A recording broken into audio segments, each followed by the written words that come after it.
This is the latest tier list on all of the classes in deadrails. These classes will be ranked based on overall factors, including solo and multiplayer. Bond price is not a deciding factor. First is None Class. Not much to be said, is D tier, but believe me when I say I'd rather use this as some of the others. Next is Horse Class. This one's exclusive from the April Fool's event. Spawns you in as a horse, except I do have the unicorn skin. Horse Class gives you the benefit of horse speed. You can outrun zombies, so you're not going to take damage that easily. But if you do, don't worry, they gave horse natural health regeneration. It didn't always have this. As you can see, I could even solo a werewolf with only a shovel. Also, it makes you immune to explosions for some reason, probably because NPC horses are too. You're immune to trollers and dynamite zombies. Because of this, you can easily use dynamite as a reliable weapon. Look, it's good. Last thing, not sure why, but you spawn closer to a starting gold bar, only when using horse, so safe from trollers once again. This class gets A tier. Now for Eggslinger, another exclusive class. You can lay an egg every 2 minutes, and trust me, these eggs are some of the best items in the game. Small eggs hatch into a zombie, an outlaw, or a few wolves that fight for you. Medium and large eggs have higher quantities of mobs, or werewolves.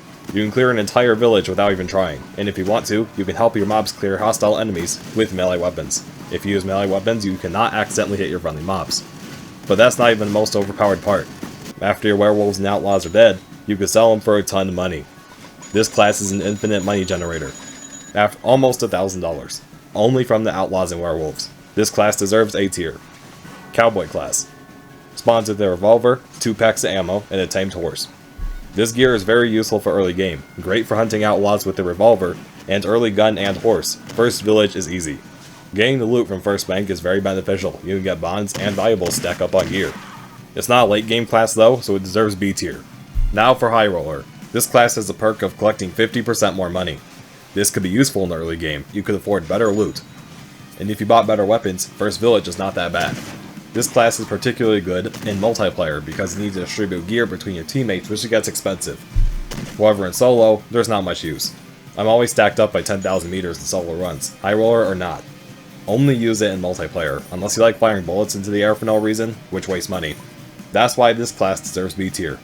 Next is Alamo. Spawns 3 metal sheets, 3 barbed wires, and a helmet to block headshots. This starting gear can help you fortify your train extremely early on. With the new update to Outlaws, they can shoot through newspapers, but metal sheets are still bulletproofed.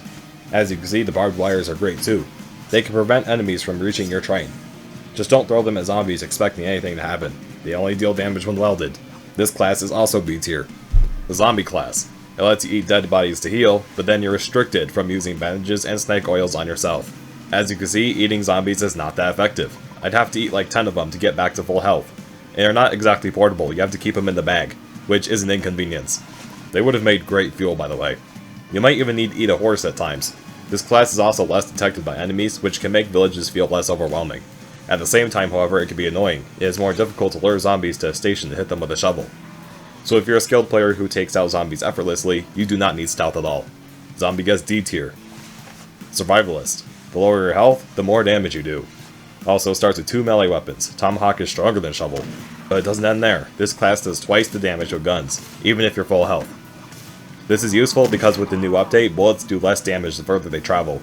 Survivalist helps that problem. And if you're at half health or lower, you do insane damage. Werewolves are easy. The S in Survivalist obviously stands for S tier. Ironclad.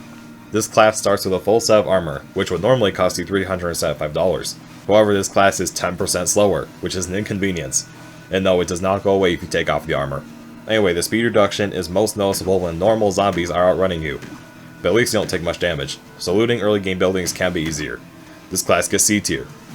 Next is Arsonist. This class deals double damage with fire-related weapons, but as of now, the only fire weapon is Molotov. You also get 4 starting Molotovs. These do insane damage, and can reliably take down hordes of zombies. Normally, they don't one-shot too well. With this class, they do so much damage they can even one-shot stronger enemies like vampires if thrown correctly. That also means they do great damage to werewolves. This class gets B tier. Doctor Class. Starts you off with 2 bandages and 2 snake oils. Additionally, you can revive players without a single bandage, just with half of your own health, which you will regenerate later. Also, you can even sell your starting gear for $40. If you stack doctor players, you can get rich pretty easily. 8 doctors could buy a lot of coal for speedruns. This class is B tier. Now for an ultimate battle, Vampire versus Werewolf.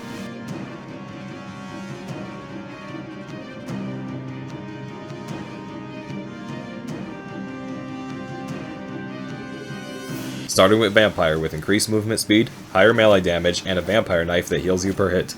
However, you take damage in the sunlight, but it's quite slow and the Vampire Knife easily counteracts it. This class is great at clearing almost anything. If your enemies don't have guns, they are a joke.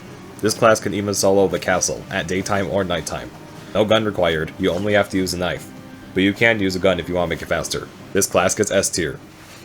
Now for Werewolf, this class has double damage, speed, and health at night.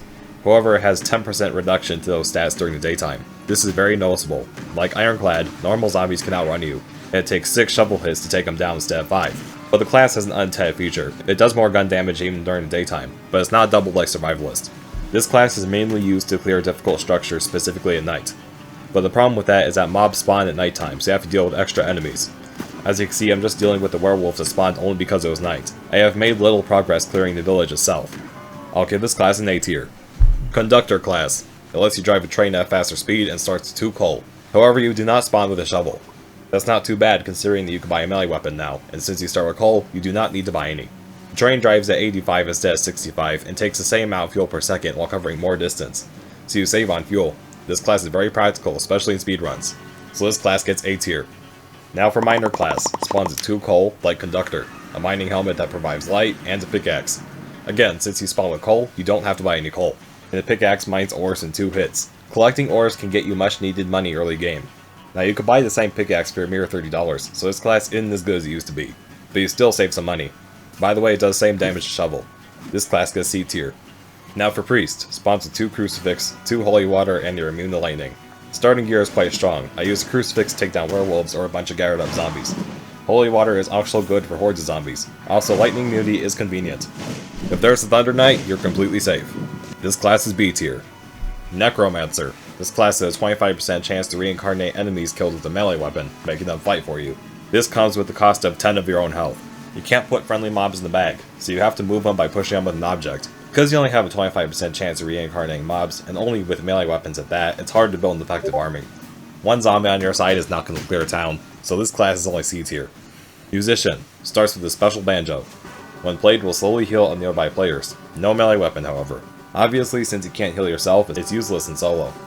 But in multiplayer, especially Nightmare mode, there is practicality. Healing your teammates in a mode without natural health regeneration can save you lots of money and advantages. And remember, you can buy a melee weapon. This class is B tier. Last is Packmaster. Spawns 3 tamed wolves. Additionally, any wolf that attacks you will become tamed. No feeding zombies required. But 3 is not a great number of dogs. They're not that strong. Also, taming wolves can be difficult. As soon as you tame one wild one in the pack, they're all going to fight each other. Once you resolve the situation, you end up with a few injured dogs. As you can see, they fight well in the village, but their health goes down quick. And they get stuck on walls. You can help them out, but even despite my help, they only cleared half the village. Not that strong. This class gets C tier.